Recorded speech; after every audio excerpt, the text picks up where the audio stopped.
Hello friends, Bihar jobs update में आपका स्वागत है। अगर आप मेरे चैनल पर नए हैं तो चैनल को लाइक, सब्सक्राइब और शेयर जरूर करें।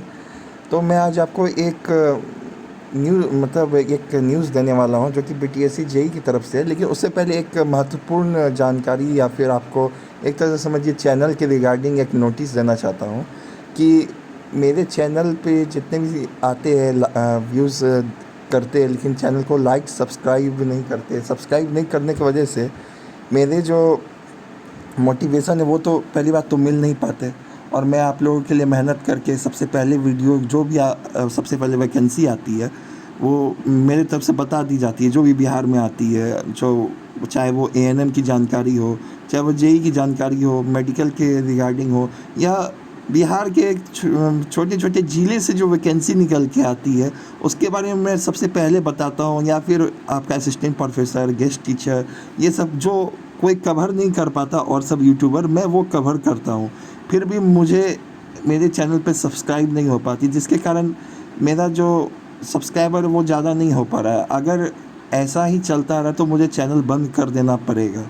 और चैनल बंद होगा तो दोस्तों अंदर अंदर से जो वैकेंसी आती, जो भी आए 2-3, वो 2-3 अगर मेरे सब्सक्राइबर वो वैकेंसी पे लड़ के वो ले ले तो मेरे लिए सबसे बड़ी खुशी की बात यही होगी। तो आप लोग अगर वीडियो देखते हैं तो ज़रूर से ज़रूर सब्सक्राइब करें और अंत तक ज़रूर देखें चैनल को, क्योंकि आप लोगों के लिए मैं रात में दिन में हमेशा मेहनत करता हूं, ताकि बिहार से छोटी छोटी कुछ ऐसी वैकेंसियां होती है जो किसी के नज़र में नहीं आती, उसको भी मैं खोज के निकाल के आपके सामने प्रस्तुत करता हूं। ऐसा नहीं है कि मैं कोई फेक वीडियो बना के लाइक शेयर पाना चाहता हूँ या गलत थंबनेल। जो ऑथेंटिक न्यूज़ होता है, जो ऑथेंटिक वैकेंसी होता है, उसी के बारे में मैं कवर करता हूँ। नहीं तो मैं वीडियो नहीं बनाता, मुझे लालच नहीं है वीडियो का। हाँ, लेकिन मैं चाहता हूँ कि जो जितने भी वीडियो बनाए उस पर ज़्यादा से ज़्यादा लोग सब्सक्राइब करें, लाइक करें, ताकि मैं अंदर से खोज के न्यूज़ देता हूँ, ऑथेंटिक न्यूज़। तो ये तो थी जानकारी चैनल के रिगार्डिंग, क्योंकि ये समय अब मेरे पास कम बचा है और सब्सक्राइबर भी ज़्यादा नहीं हो पाए, जिसके कारण अगर ऐसा ही चलता रहा तो मुझे चैनल 2 से 3 मंथ में बंद कर देना पड़ेगा। तो आप लोग थोड़ा सा मेरा सपोर्ट करें और चैनल का ज़रूर सपोर्ट करें। और मैं आपको बताने वाला हूँ बीटीएससी जेई की रिगार्डिंग कि क्या होने वाला है। कुछ यूट्यूबर बोल रहे हैं कि रिज़ल्ट में कुछ बदलाव नहीं होगा, ज़्यादा से ज़्यादा कट ऑफ चल जाएगा या फिर कट ऑफ डिक्रीज होगा। तो मैं आपको बता दूँ, ये जो है वो लोग अनुमान से लगा रहे हैं कि क्या होगा क्या नहीं होगा।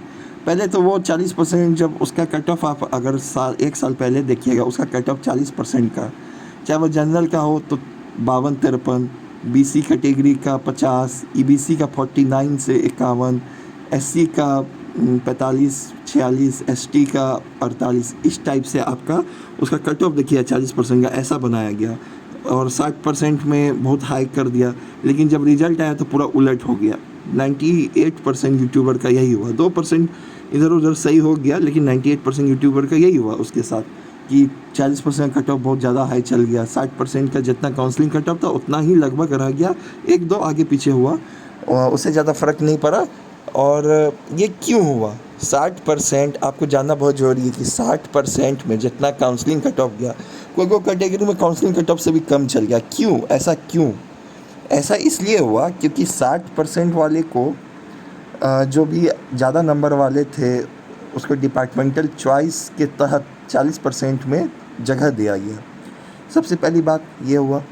और कुछ लोग बोलते हैं कि डिपार्टमेंटल चॉइस के हिसाब से ही रिजल्ट बनेगा, क्योंकि ये नियमावली में लिखा हुआ है। लेकिन नियमावली में ये था कि 60% पहले भरना है, फिर 40% को।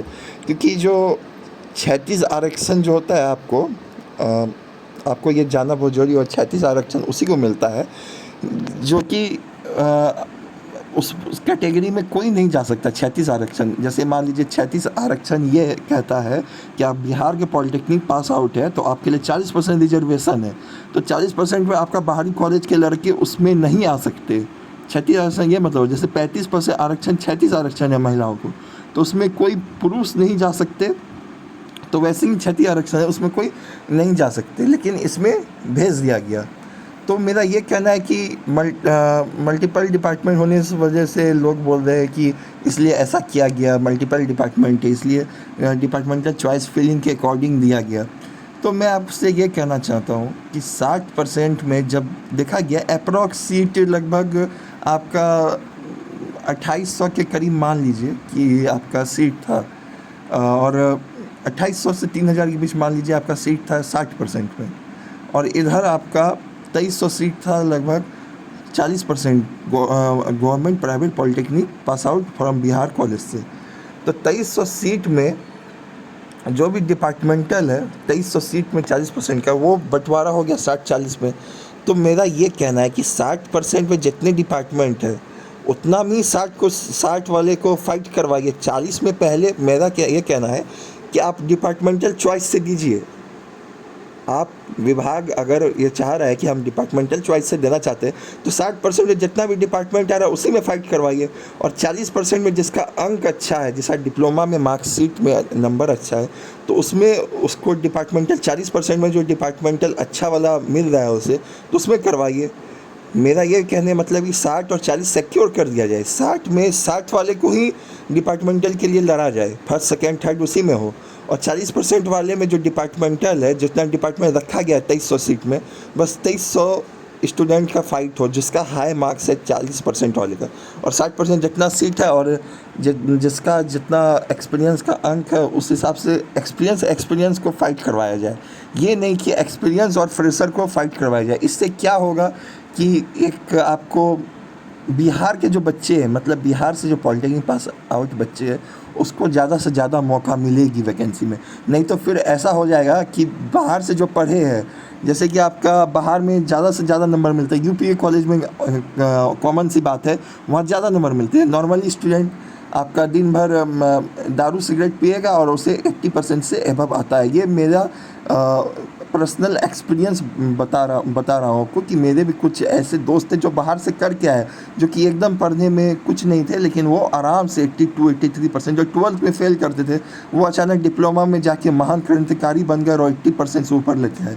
और बिहार में पॉलिटेक्निक करने वाले 80% से ज़्यादा कोई भी लाते हैं तो वो टॉपर्स की गिनती में आते हैं। 85 मैक्सिमम एक या दो स्टूडेंट को पूरे बिहार में जाते, 85 से 84%, उससे ज़्यादा किसी के नहीं जाते। तो इससे ये हुआ कि 60% में अगर डिपार्टमेंटल चॉइस के हिसाब से दिया जाएगा तो ज़्यादा से ज़्यादा जो नॉन SBT स्टूडेंट है तो वो लोग का सिलेक्शन होगा, क्योंकि वो लोग को आम बात है 80% से हाई आ जाता है। और 60% में आपका कट ऑफ देखेंगे OBC EBC SC ST का, तो आम सी बात है कि वहाँ पे नॉर्मल स्टूडेंट जो पढ़ने वाले नहीं भी है, जो बाहर से किए हैं पॉलिटेक्निक, जो कि 80% लेते आए, वो भी आराम से हो जाएगा। तो इससे SBT सिक्योर नहीं रहेगा। जो बिहार के पास आउट बच्चे हैं, जो कि बिहार को ज़्यादा बढ़ावा दिए, जो बिहार से पढ़ाई किए, वो लोग को ही नौकरी से वंचित, बिहार का ही नौकरी में, तो सबसे बड़ी दुर्भाग्य की बात है यहाँ। और अब अगर उत्तराखंड सब में देखें तो वहाँ से ही डिप्लोमा पास आउट होना चाहिए, या फिर आपके माता पिता वहाँ पे उत्तराखंड में काम करना चाहिए, या वहाँ के निवासी, तभी फॉर्म भर सकते हैं, अलग से कोई नहीं। लेकिन बिहार में ओपन है, यहाँ पे महिला को भी 35% आरक्षण मिला जाता है, जो कि बाहर की महिला है, उसके बारे में मैं बता रहा हूँ। अगर बिहार की महिला को 35% आरक्षण मिले तो इसमें किसी की प्रॉब्लम नहीं, ये खुशी की बात है, यहाँ की महिलाओं को बढ़ावा मिलेगा। लेकिन हमारी जो सरकार की नीति है वो थोड़ी सी इसमें गलत दिखाई दे रही है कि बाहर की लड़की को क्यों 35% आरक्षण दिया जाए। क्या वो उसका योगदान है बिहार को बढ़ाने में? योगदान तो हमारे जैसे युवा का है, जो बिहार में पढ़े, बिहार के निवासी है, बिहार को आगे दिया, बिहार के लिए टैक्स भरते हैं हम लोग, और नौकरी कोई और लग जाए तो सबसे बड़ी दुर्भाग्यपूर्ण की बात यह है। तो आप लोग अगर बिहारी है, अगर मेरे चैनल देख रहे हैं तो चैनल को ज़रूर सब्सक्राइब करें, लाइक करें, और एक आवाज़ उठाइए कि बिहारी को सबसे पहले वेटेज मिलना चाहिए वैकेंसी में, बाहरी किसी को नहीं। क्योंकि बिहारी में हम लोग को दूर से ही भगा दिया जाता है। बाहर के लोग बिहारी को देख के ही छी बोलते हैं बिहार बहुत गरीब राज्य है। लेकिन जब वैकेंसी की बात आती है सरकारी नौकरी की, सबसे पहले बाहरी लोग ही फॉर्म भरते हैं। वो उसे लालच तो बहुत है बिहार की नौकरी का, लेकिन वो लोग मजाक भी बहुत उड़ाते हैं बिहारी का। तो इस बार आप लोगों को कमर कस लेना है, और मैंने जैसा बताया कि 60% में जितने सीट और जितने भी डिपार्टमेंट अलॉट हुए हैं उतना में ही सबका फाइट होना चाहिए। और 40 में जितने 2300 सीट है, और 2300 सीट में जितने भी डिपार्टमेंट मिले हैं, 8 डिपार्टमेंट है, उसका डिस्ट्रीब्यूशन है सीट का, तो उसमें ही फाइट हो। जिसका ज़्यादा अंक है डिप्लोमा में फ्रेशर स्टूडेंट का, उसको वो ऐसा डिपार्टमेंट मिले, और 60% जिसका जितना अनुभव जो भी एक्सपीरियंस कैंडिडेट है उसी का फाइट हो, और फ्रेशर में फ्रेशर स्टूडेंट का फाइट हो। तो आप लोग समझ गए होंगे कि मैं क्या कहना चाह रहा हूँ। तो एक पल के लिए अपना स्वार्थ हटा के ये भी देखिए, तो ज़्यादा से ज़्यादा बिहार के एसबीटी स्टूडेंट का सिलेक्शन होगी अगर ये इस प्रोसेस को लागू करती है।